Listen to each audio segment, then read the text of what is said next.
is real. It's contained within an app. Put your feet up and watch Peking duck appear with just a tap. Magic is pizza, taco, Savoy fish and chips, shish kebab, vindaloo, and spicy crispy chicken strips. Download the Just Eat app and order food for delivery. Blog Talk Radio.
That was Blue Bayou, and it was done by the daughter of a friend of mine, Kenny Wilson, and it fits our show tonight, and I will explain why shortly. This is your host, Yvonne Mason, with Off the Chain, and I'm going to tell you what, ladies and gentlemen, the more that I do this show, the more that I get involved with my guests and my listeners and watch this show just grow on its own, the more my heart is filled with gratitude and humility and appreciation and thankfulness for all of y'all. Because without y'all, I could sit here and talk all night. Nobody would care. And I see it every day in the numbers that I run for this show. I was just telling my guest that we have tonight that as of this morning, just on the show itself, that our listening base has reached 89,506 listeners. Now, just let that soak in a minute. The show's not even 2 years old. We've just started a new year with 89,506 listeners just on the show. And I have to give a big shout-out to Australia because they're 98% of the listening base for this show. And in doing that, in appreciation for that, I also have to promote a band that comes out of Australia called the Teskey Brothers. They are a blues band, and they should be in New Orleans because they sound like they are Southern born and bred. These guys sound like Otis Redding and Johnny Lang and Eric Clapton and B.B. King and Robert Johnson all rolled up into a nice tight package. If you have not heard these guys yet, go and look them up. It's the Teskey Brothers, Teskey. They're all over the map. They're all over the place. Just go look them up and buy their music because these guys are fantastic. When you add this show to the podcast that the show goes up on after the live show, which is iTunes and YouTube and FM.com and TuneIn Radio and Stitcher, SoundCloud, Mixcloud, Spreaker, Podcast, and Podcast Garden, we have reached 111,690 listeners. That it blows my mind. I had no idea. One podcast in particular, Podcast Garden, has a total listening base this morning of over 12,000 listeners. And it's amazing. I am so grateful and so thankful and so appreciative for each of you. Now, that being said, there's two ways to get on this show.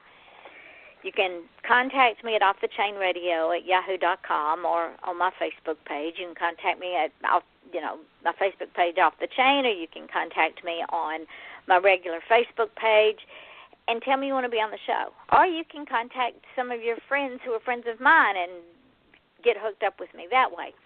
If you are not real sure, because, some of us are still shy, but yet you want to still get your product out there, go to advertisecast.com, look up Off the Chain, and my prices are so reasonable they should be sinful, or against the law at the very least.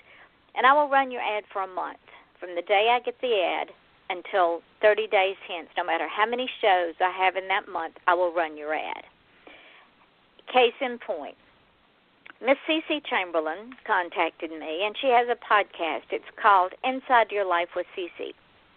And it's a podcast full of thought-provoking interviews, motivational, inspirational, and it's to inspire others and to lift up your soul with feel-good stories, conversations to strengthen the mind, body, and soul. Because inspiration and motivation sometimes is few and far between for many.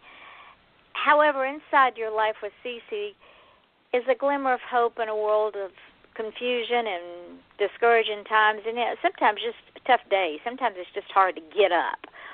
Cece's interviews will entertain you, uplift you, and bring the absolute best out of the world. Go check her out on iTunes as well as Google Play, www.podcast.com/Inside Your Life with Cece. Trust me, you will not regret it.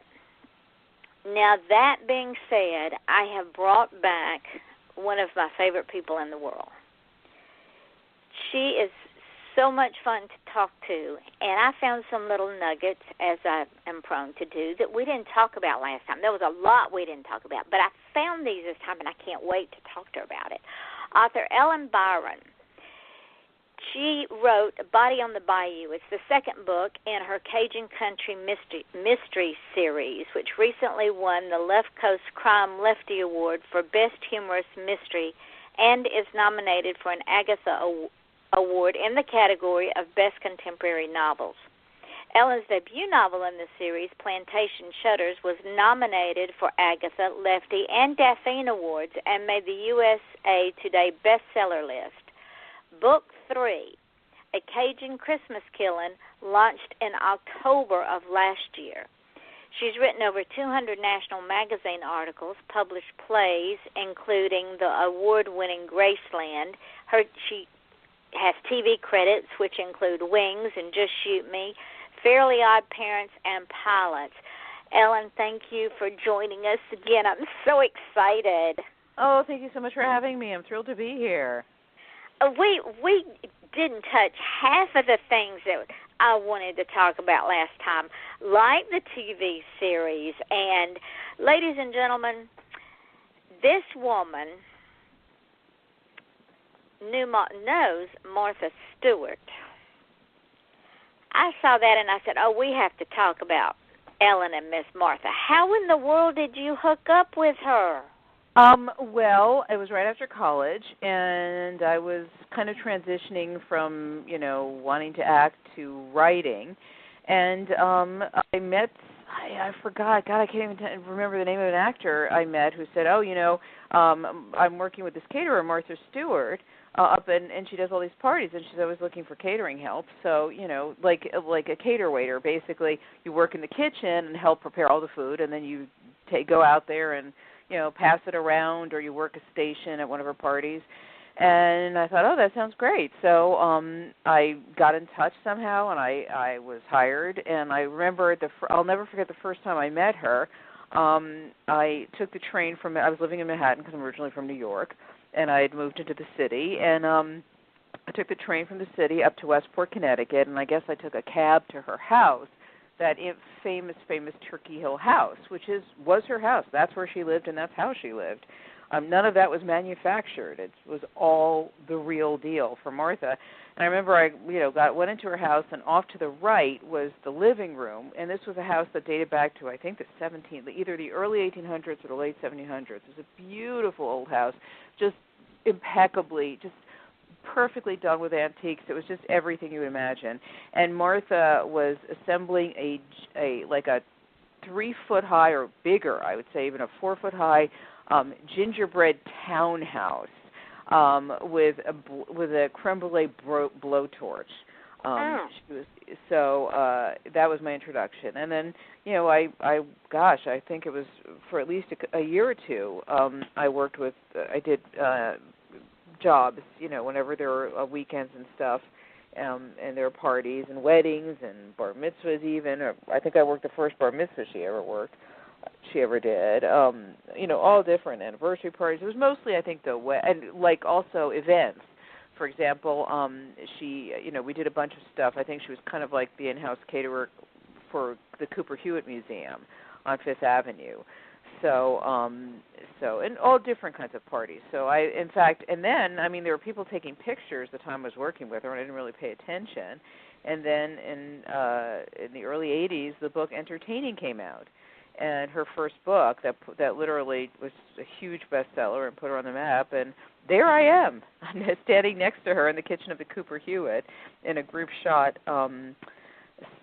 that's in the book. And there's another picture of me there. And there's a third picture somewhere, but I haven't been able to find it because I have a very strong image of it. I was in a raincoat in the backyard, in her amazing yard looking for something.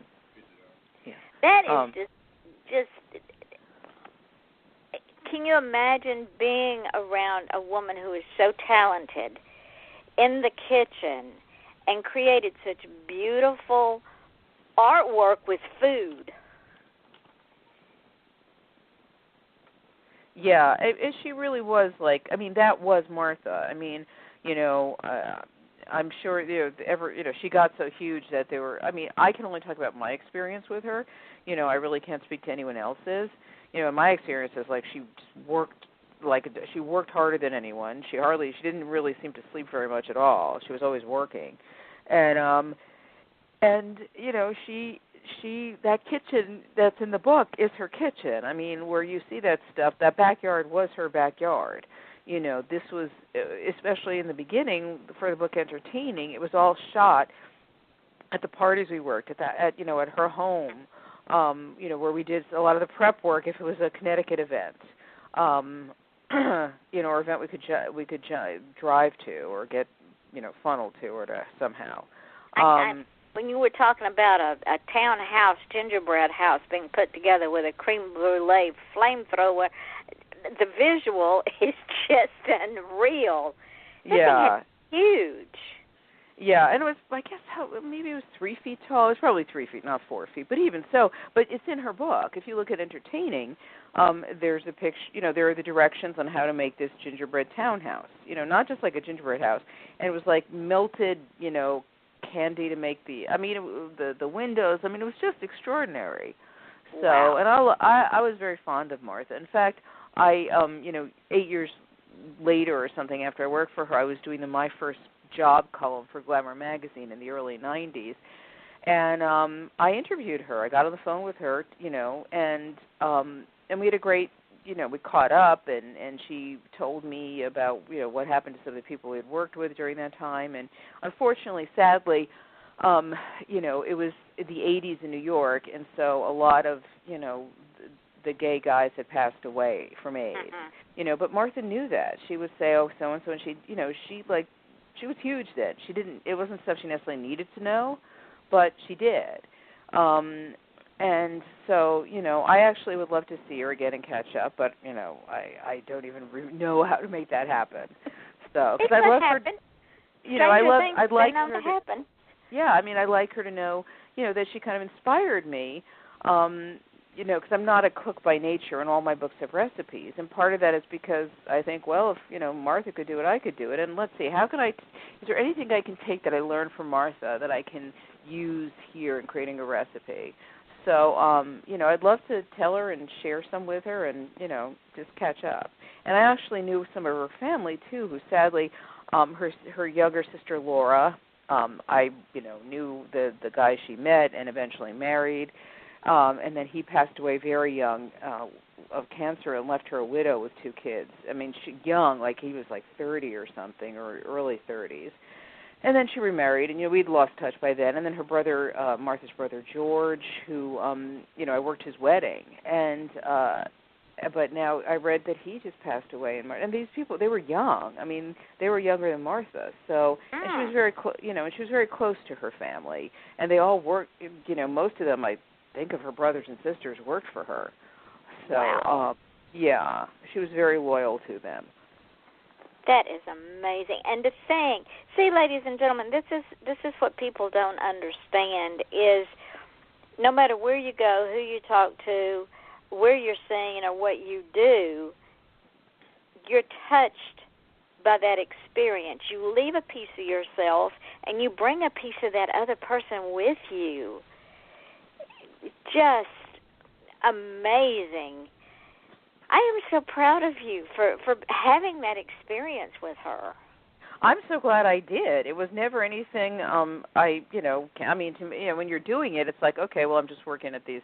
Because she was just a caterer who was, but a very determined, hardworking, ambitious, smart, and with a gift, a gift that you could. I could only admire. She got some of her. I don't know some of her recipes. In fact, I think in that book there's one recipe she credits to one of the girls who worked with us. But I'm telling you, that house, that kitchen, all that in the book, that was Martha. That was how she lived. Oh my! And look at you now, putting recipes in your books. The gift, it's the gift that keeps on giving. So, how did you wind up with TV credits, including Wings and Just Shoot Me and Fairly Odd Parents? I can't talk tonight. Fairly Odd Parents and Graceland. That had to have been hard to have gotten into to become a writer for those series, because I remember Wings. Right. Well, Graceland was a play I wrote. Yeah. Thank you. Yeah. No, I came out, I transitioned from performing to writing, and I did improv simultaneously because that kind of scratched that performing itch for me, and I didn't have to memorize lines, and, it was very much more casual. Excuse me, I'm sorry. And I wrote Graceland, and then I wrote these, and that got produced, and then I wrote a companion piece to it that I love, Asleep on the Wind, which I actually love even more, I think. And they got, they got published together because they make a full evening, and and then I was doing freelance writing in New York and teaching playwriting, and I began to get kind of a little burned out, and I thought, you know what? And I had written a full-length play that was a finalist in the O'Neill Theater Festival, which is a huge thing in the playwriting world, but it was a finalist. It didn't, which was enough to get me readings at different theater companies in New York.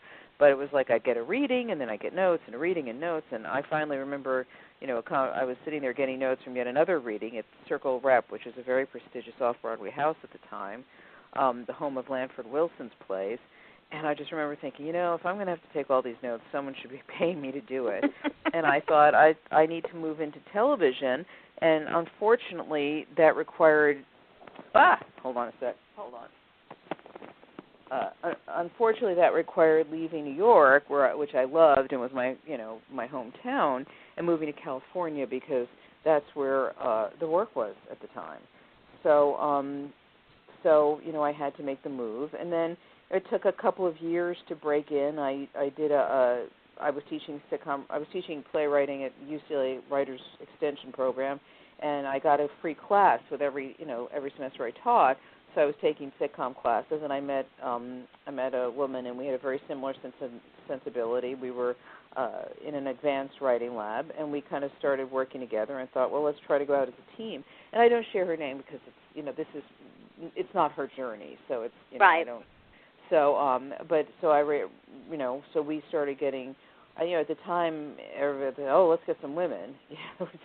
It's kind of still, it's like if I told you if I had a dime for every time I heard from an agent or a manager, they have their woman, it's still very, there's still a huge imbalance. But, and then when you're a team, they often like teams because you don't get twice the money or even 2/3 of the money. You get the same price you'd be if they were paying for a single, but they get two bodies instead of one. Right. So it's kind of a 2-for-1 deal. So then we worked for years and we still we're still out there looking for work. Fairly Odd Parents transitioned into a show called Bunsen is a Beast at Nickelodeon. But that ended the end of April, so I've been gainfully unemployed ever since. Just working on my book. I got, And and we're going to get to your books because that leads into another blog that I read that you wrote that totally fascinated me because I like studying about funerals and mourning and death back in the day because it's so much different than today. And during that part of history, I call it the Victorian era, and even past the Civil War, they had some strange mourning practices. Mhm. Oh, so you read my blog? Yeah. So tell the folks about it because from the South, because I am from the South, I understood those mourning practices because that's how my grandparents and my great-grandparents mourned. Well, it's I wish I'd read my blog post just to fill people in.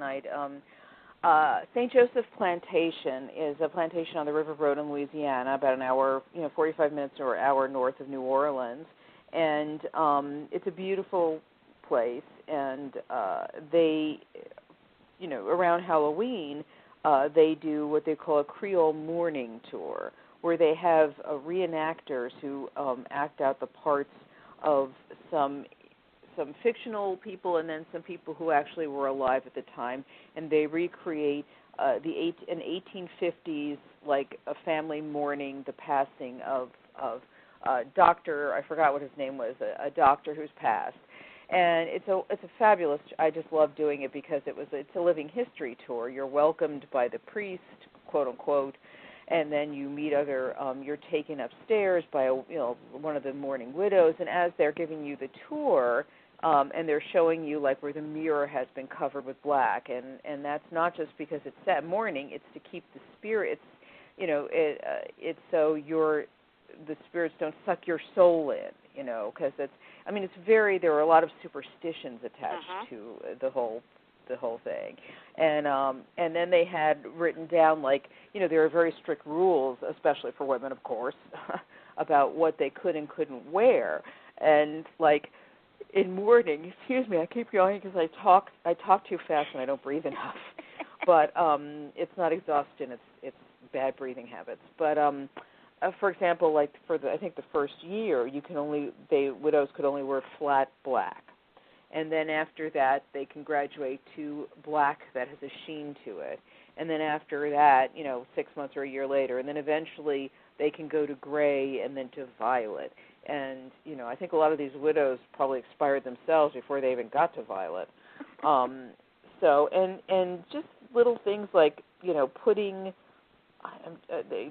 the body in the horse-drawn hearse head first. And I'm trying to remember which way it is because I'd have to read the blog post again. So that the soul, so they couldn't. I think head first, so that they couldn't suck you in, suck your soul in, or suck your life force in. As they were going off to the cemetery. But one very interesting thing, and I don't remember if I put this in or not, I might have, is that one reason that someone would lie in state for 24 hours or whatever, they'd be laid out in the home, was to confirm they were actually dead, and they weren't buried alive, because, there was always a chance, and I'm sure it actually happened, which is horrifying to think about, that the person was in some sort of coma or vegetative state that they might actually come out of. So I think for 24, 48, even maybe 72 hours, they lay in state to make sure they had truly expired, which was a sensible thing, one would considering the alternative. And didn't they also even dress the little girls' dolls in mourning clothes? Yes, even the doll was dressed in mourning, so which I kind of thought was great. Yeah, the kids, and there were even to the point where with mourning stationery, that the border, it was white with a black border, but then the border, the longer you've been mourning, the border would shrink. It would go from very thick to less thick as time went on, which is such a little detail. And the children's mourning clothes would be a white dress with black trim. I mean, it was a fascinating tour, and I just, and I happened to be in Baton Rouge appearing at the Louisiana Book Festival, and then I went and stayed with a friend, Gaynell. I spent the night with her, who's immortalized in my books as Gaynell Bourgeois, which is her actual name. Gaynell Bourgeois Moore, but and then I decided to take this tour, and I'm so glad I did. It was the first tour of a Sunday morning, so I was literally the only person on it. It was a tour for me. And then the next tour people were... That's the kind of tours that I like to take when it's just a couple, because they can spend more time with you and go into more detail. Well, the woman who introduced the tour is actually a descendant of the family, the original family, or the family that's owned it for years. I don't know if it's the original family that built it, but it's the family it's been in the family for generations. And it was great because they have a charming gift store, and she and I got to talking, and she said she'd love to sell some of my books. So I had some paperbacks that I had received from my publisher when it got when a mass market edition of Plantation Shutters was created for Harlequin's Worldwide Library, and I had a box of them. So I sent her, about 5 just to see if she could sell them, because for me it's well, that'd be great if someone discovers my book at a plantation store. I love that. So and also something else I found fascinating is they stopped the clocks. Yes, they stopped the clocks, and I wish I could remember why that was. If it was just to memorial, I think it was really to memorialize. I think it was because that's when time stopped for the departed. Mhm. So, so they that was like an homage. And they I think that's also when the soul left the body, or that. Let's see. I'll find it for you. Let's see. Yeah, I should. They went in feet first into the hearse because. Yeah. Okay. And there were strict rules about time to mourn. The spouse was a year and a day to 2.5 years. Children above 10, 3 months to 1 year. Children below 10, 3 to 6 months. Infants, 6 weeks and up. Siblings, 6 to 8 weeks. Grandparents, uncles and aunts, 6 months. Cousins, aunts, uncles related by marriage, 6 weeks and 3 months. Distant relatives or friends, 3 weeks and up. Okay. And let's see why the clocks were stopped for I know I read it, but I can't remember. Oh, they were stopped at the moment of death as a mark of respect for the deceased for whom all time has stopped. Right, there we go. I just looked it up. Oh, yes, and every mirror was covered with black cloth because shiny surfaces attracted spirits. And they didn't want more spirits coming into the house and possibly taking someone out with them. So, Now, also on your blog, and because you do the Bayou series, you talk about places to visit in New Orleans. Yes, and I actually have a chapter in each of my books called the Lagniappe chapter, which tells about some of the real people and places that inspired the fictional ones in my book.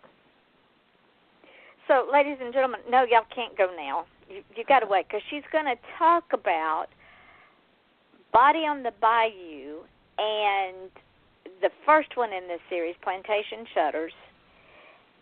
And then we're going to talk about A Cajun Christmas Killing, because I was looking at that cover right before the show, and I had not noticed it before.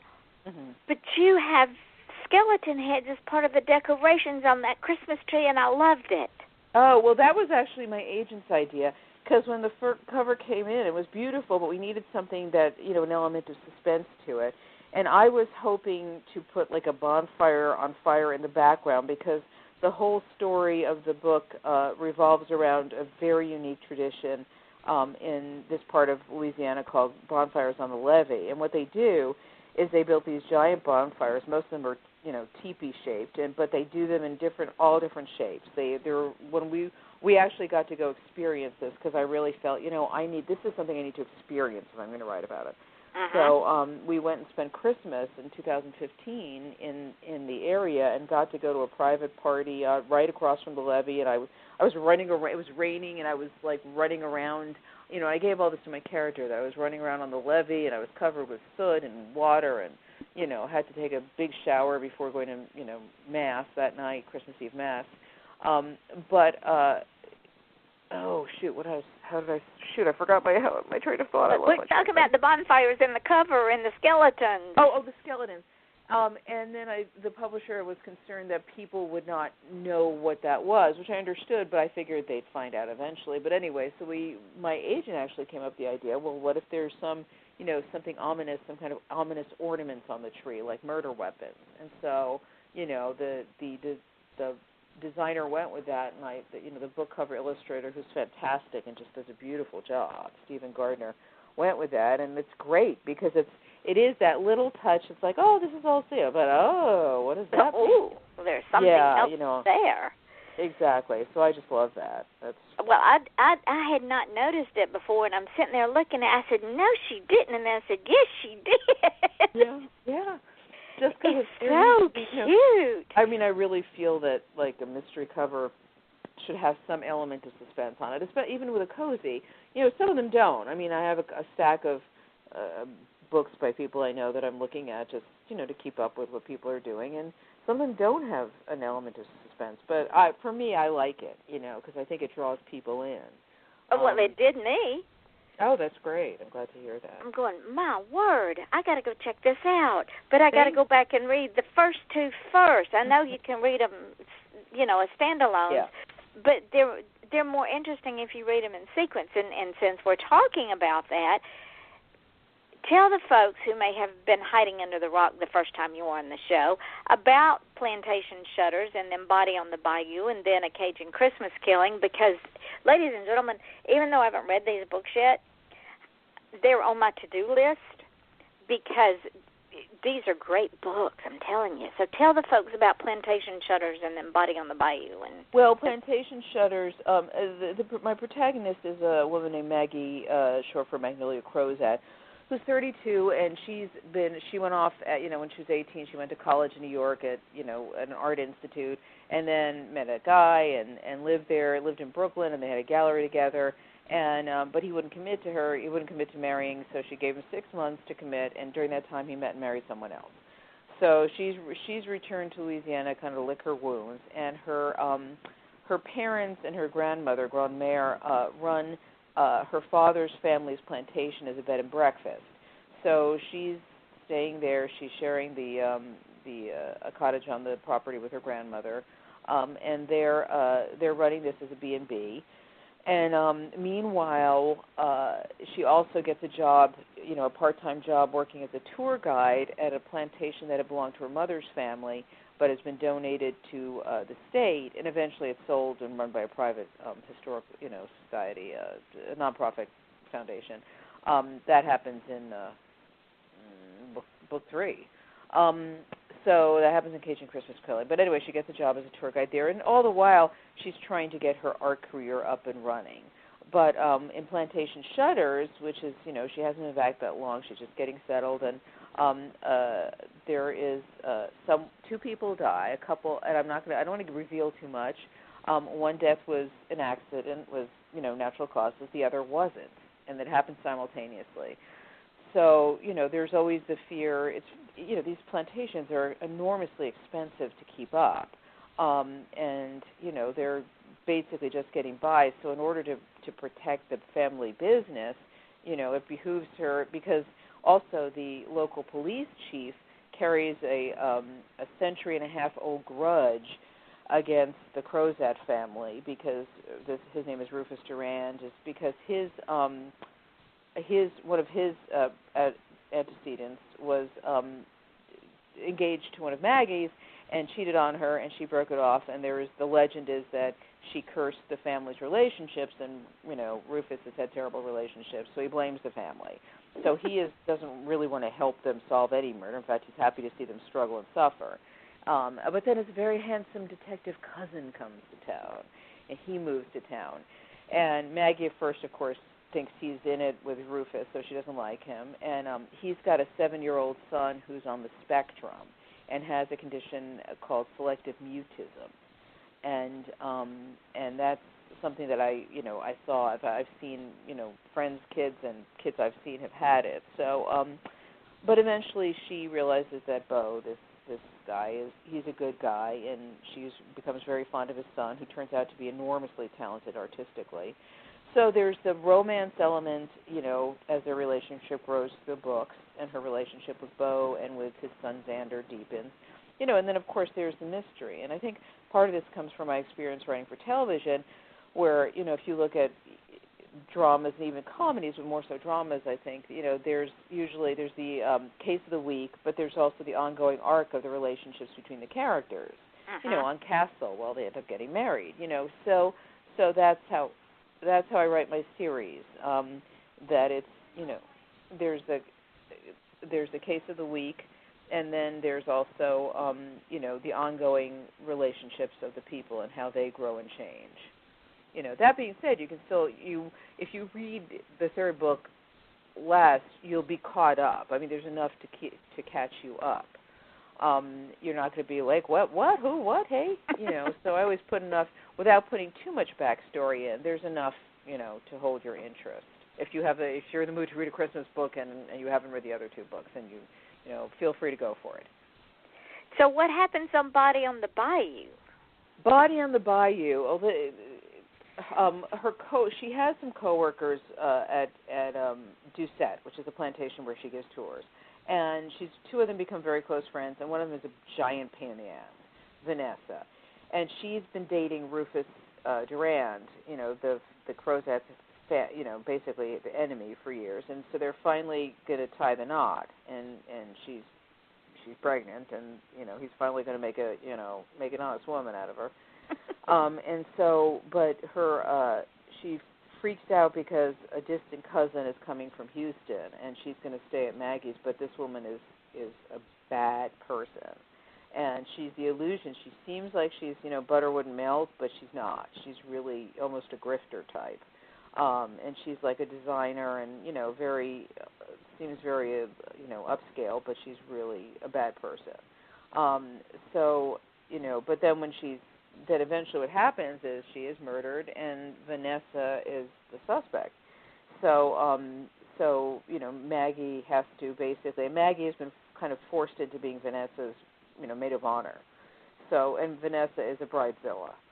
So Maggie is stuck being Vanessa's maid of honor and trying to keep the bride out of jail. So I bet that is a fall down funny book.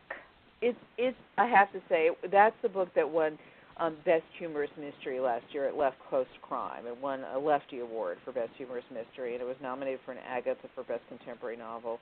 And I have to say it's pretty funny, But it's also I always try to but also it's also kind of touching because Maggie's relationship with Xander, the spectrum boy, the boy who has Asperger's, develops more, and there's some really touching developments in that relationship. Because I love writing humor. Of course, almost cannot write without it.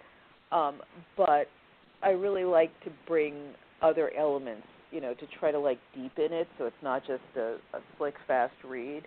Like with A Cajun Christmas Killing, there are elements of terrible business practices that are, ruthless business practices that, are just make you want to scream, and then there's, a character who's racist and anti-Semitic, in a very subtle way, and it's, and it's class system, so there are elements of all of that, but I weave it in with, hopefully with humor, so.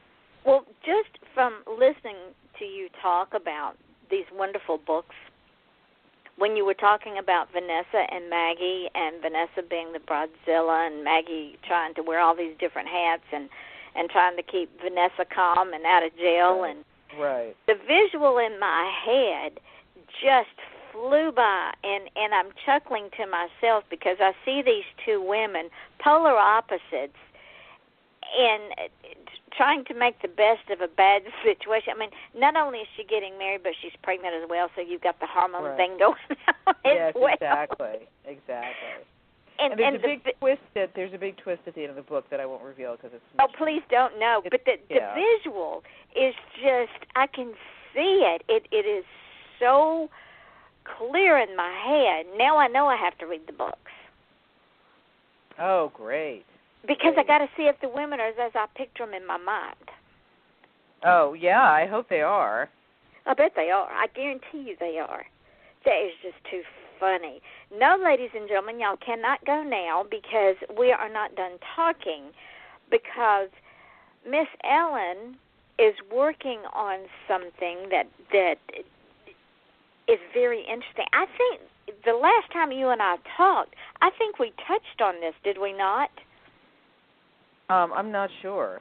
About the disappearance of your grandfather and doing a standalone? Yes, I think we did touch on that. Yeah, we did touch on it. Because I think I said, write that story, and now you are. Yeah, I wrote a draft of it, and went through it, and I have it out to some of my friends, beta readers, and it's set in the past and the present, and it's actually set in New Orleans, and I'm waiting to get I've gotten some notes back. I have some hurdles to jump for writing wise that have been kind of difficult to find out the answers for. So I'm hoping that I can and that I do. So I'm working on it. I just haven't. I'm sure I will eventually find the answers. I just wish I could find them rather quickly rather than slowly. Oh, they will come. Trust me, when you least expect them.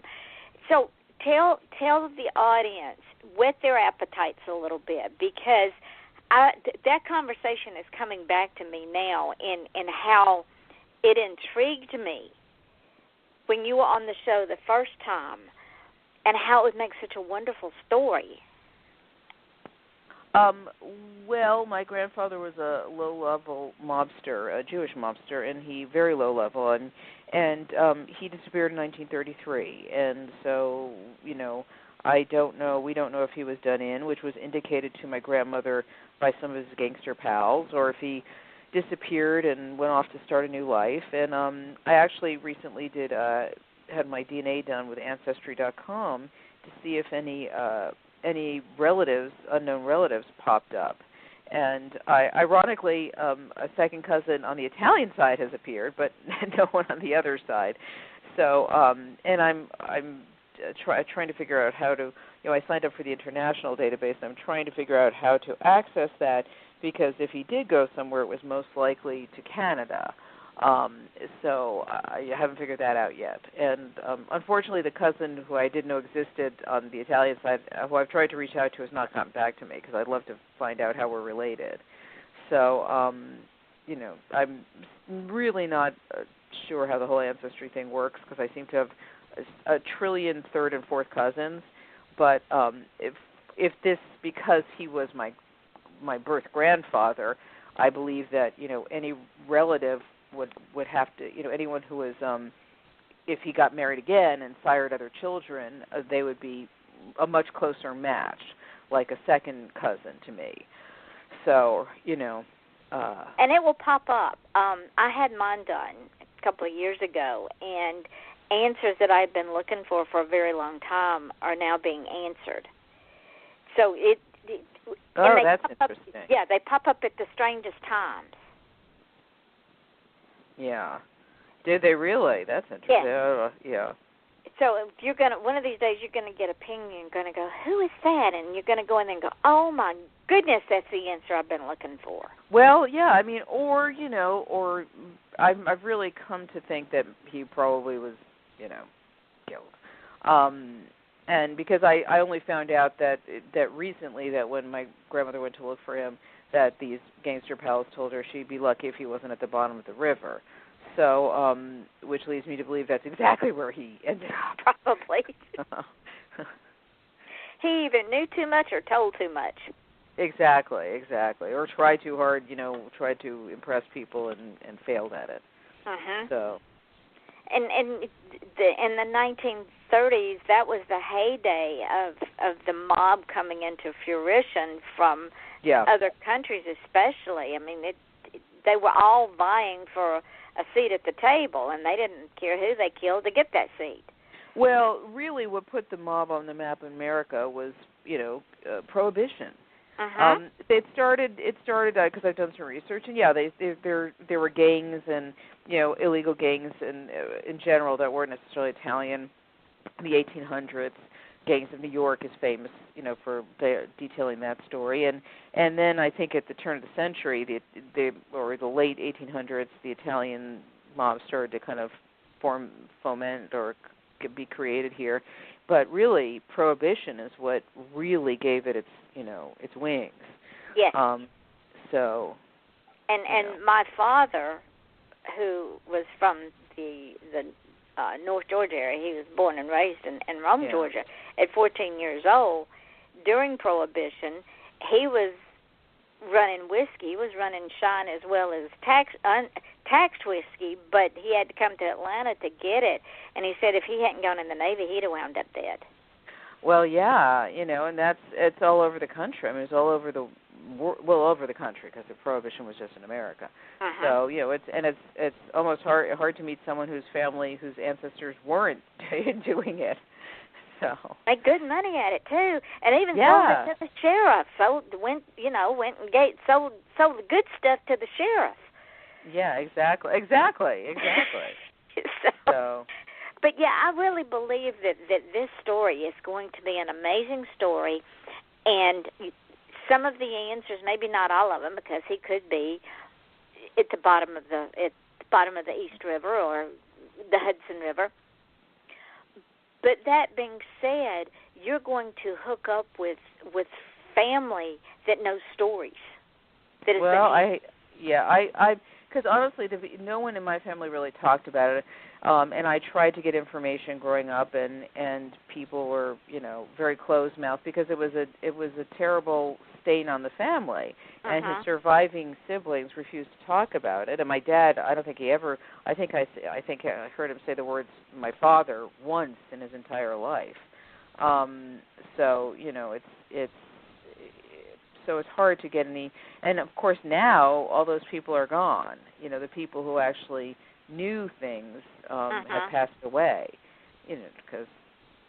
But what is so interesting, Ellen, is things always bubble up to the surface. Yeah.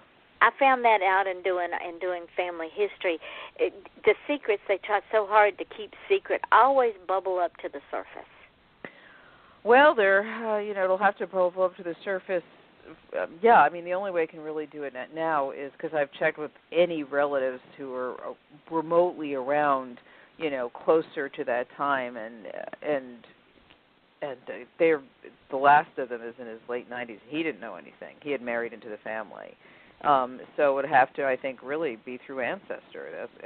That's why I went on. That and go back through old newspaper articles during that time in that city. Yeah, no, that's true too. But he disappeared in Roxbury, Massachusetts, and I've tried to look up information like, Harold Seidemann was his name, and I've tried to find, people like in the newspapers. Did my uncles, I know that my great uncles, I know they followed trails that went cold. There was some trail to Canada that went cold, but I've come up with nothing. And someone found something that said, Boston, Indiana was the last time, and I'm like, no, that's a complete mistake. Because first of all, Boston, I looked it up and it barely exists. And second of all, it was a confusion because he disappeared outside Boston for some. And one thing I think I did say is that I read a Meyer Lansky biography, and he was setting up a crew in Boston in the late 20s and early 30s. And I'm like, well, what are the odds that my grandfather wasn't either a wannabe or actually involved with that? Because I don't think in Boston in the late 20s and early 30s there was more than one Jewish crew. Mob crew. I'm guessing there was one.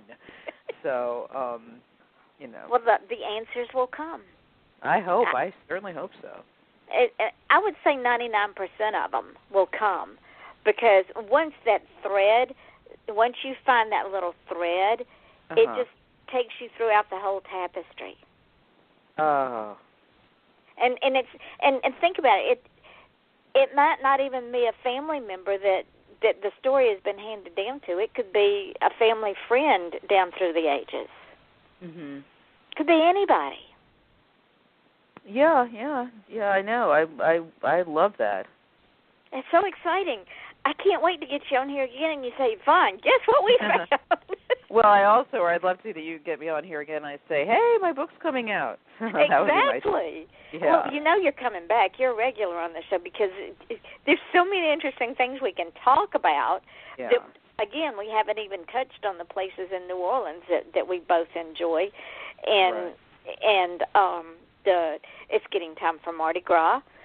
Mm-hmm. You're going to have to do a cozy about Mardi Gras. Well, do you know that that's what the fourth one is about? No. Yes, the fourth book. Detail. The fourth book, which will be out October 10th, is called Mardi Gras Murder. And it involves, I try to, whenever I can, involves a tradition specific to the region I'm writing about. And so there's a tradition in Cajun country called Courrier de Mardi Gras, the Mardi Gras Run. And that's what is in this, it builds, the book builds to that, to the Courrier de Mardi Gras, the Mardi Gras Run. And in the meantime, there's a gumbo contest and a Miss Pelican Mardi Gras Gumbo Queen. I always have to remember, it's a long, silly title. I did that on purpose. A pageant with teenage girls. And then there's also, it's very big. There's a lot happening in this book. There's also controversy over whether or not to do an exhibit with the Historical Society about the Louisiana orphan train, because people know a lot about the orphan train that went west, taking New York orphans and families, kids who have been abandoned, to the west. But I didn't know until a friend gave me a book because she was doing research, some genealogy research for her family, that there was a Louisiana orphan train that brought orphans from the New York Foundling Hospital to Cajun country, where they were adopted. I didn't know that either. No, I know, and there's actually wow. a museum. There's a museum in Opelousas, the Orphan Train, Louisiana Orphan Train Museum, which I'd love to go to sometime. So I just found that so fascinating. That and I read. She gave me this book. There's a book called From Cradle to Grave, that tries that the people involved in the museum, I think, put together, and it tries to track down as many of those, what kind of lives, little paragraph or page about each of those orphans, and, as many as they could find information on. And some went on to have great lives, and others, did not. Some were just, family had lost a child, and they desperately wanted, another one, and it was a way of adoption. Some couldn't have children. Others just used the kids as workhorses. But for the most part, and what's so fascinating is when those kids got here, a lot of them, French was, in the Cajun country, that was the first language. Huh? It went from the late 1850s to 1929 was when the last orphan train came. And so those kids were coming from New York, and they were being adopted by families who didn't even speak the same language they did. Wow. So I just became, of course, fascinated and obsessed with that. So. Well, that's something else for us to talk about next time, because believe it or not, we're running out of time. Oh. Yeah. Yeah, we are. You're right. So it does go by. It does fly by. It does. So you'll come back in October when you launch your next book. Oh, that'd be great. I'd love that. All right, we'll set that up. Right now, tell the folks where they can buy your book and where they can find you, because I know now they're going to, no, y'all can't go. You got to wait a minute because you don't know where to go. So tell them where they can go and get your wonderful books and where they can find you. My books should be available everywhere. They should be. If they don't have them at your local bookstore, ask them to get them because they should. Many libraries have them as well. They're available at online shopping sites like Amazon and Barnes & Noble online and any other Books A Million. You can go to my website, ellenbyron.com. And you can click on each book, and there'll be buy links for it. What else? Oh, yes, ellenbyron.com. I also have a Facebook page, Ellen Byron Author. And I blog with what they call a MAB, a multi-author blog called chicksonthecase.com. In fact, my post is going up on Monday, where I talk about how I went undercover to pretend I was going to rent a private jet to do research for my standalone book. Neat. We'll talk about that next time, too. Thank you so much. Don't hang up when the show goes dark, but thank you so much. Ladies and gentlemen, go and get Ellen's books because she is not only a wonderful person, but she's a fantastic author, and I am bringing her back. Because we got so much more to talk about. Next week we will not have any shows. I will be out of town, but the following week we will be back on track. But don't just feel special, ladies and gentlemen. Be special, because if you just feel special, you will never, ever be special. The difference between who you are today and who you want to be tomorrow is what you do today. So if you want to change who you are, then do something different, because if you don't do something different, you will just stay the same. Now, if you want to achieve greatness, please stop asking permission, because nobody's going to give it to you. They don't want you to achieve greatness because they haven't achieved their own greatness. And it doesn't mean you have to be the President of the United States or the first rocket launched to the moon. Whatever you do, be great at it and enjoy the success of it. Your smile is your logo, your personality is your business card, and how you leave others feeling after having had that experience with you, ladies and gentlemen, that is indeed your trademark. And if you don't believe me, try it, because we're all walking a journey. Yes, others will walk it with us, but it's still our journey. And we don't know that journey that other person is on, and maybe they need that smile from you. Maybe they need you to be kind to them because others have not been. Do not bully other people. Do not be rude to other people. Be kind, because kindness always floats to the top and makes you the bigger person. Yes, I have been guilty in the past and will probably be guilty in the future of not always being kind. But then I have to catch myself and apologize, and that is the bigger person, is to understand you screwed up and now it's time to make it right. Do not go to bed angry with yourself or others, and always, always, always love yourself and like yourself, because if you don't, then no one else will. Accept the flaws of others as you accept your own. Miss Ellen, thank you so much for being here. Again, it was a wonderful, wonderful night. Can't wait to bring you back in October because we got so much more to talk about. Thank you so much for having me. I appreciate it. You are welcome. So, ladies and gentlemen, we will be off next week, but the following Wednesday we will be back with a bang. I want to thank my guest, Miss Ellen Byron, for being here. This is Yvonne Mason with Off the Chain, and we want to say good evening. Okay, we're off the air, but of course everything we talk about is going up in the archive show, and you know that I'm going to download the show and then tag you in it once it hits the archives. Right. And then I will send you all of the podcast. I put it up on tomorrow, too. And I think we might even be on Google Play somewhere out there. Oh, great. And when I tag you in the archive show and all the other podcasts, if you notice tonight when I was putting the show, I put hashtags and different tags. That automatically goes over to my Twitter feed. Oh, okay. That's great. So let's say somebody's looking for your name on Twitter. If they just type in Ellen Byron, then it's going to bring up the podcast. It's going to bring up your books. It's going to bring up the interviews. It's going to bring up you. So anytime you want to share anything, if you'll put the hashtags in the tag, and if your Twitter is linked to your Facebook page, it will automatically feed over to your Twitter page. Oh, okay. So thank you, my darling. I am just so excited. I cannot wait to bring you back. I will send you some dates. Oh, thank you. You thank are you so so much. welcome. I don't know where the hour went. It just I know, it did go by very quickly, I have to say. I could sit and listen to you talk all night. You're so interesting. Oh, well, I really, and you ask great questions, and you manage it all beautifully. You keep it very, you just do a great job. Well, thank you, darling. Thank you. It's all about y'all. I'm telling you. Johnny Carson taught me well. Well, now, good luck with everything. I hope your husband's health is strong and good as you move into the future. Thank you. Just keep him in your prayers. I will. Doesn't there's a bad flu season going around, and I don't want his body to get compromised. Yeah. Because with all of his other health issues, he does not need the flu. Yep. All righty. Well, go and have some.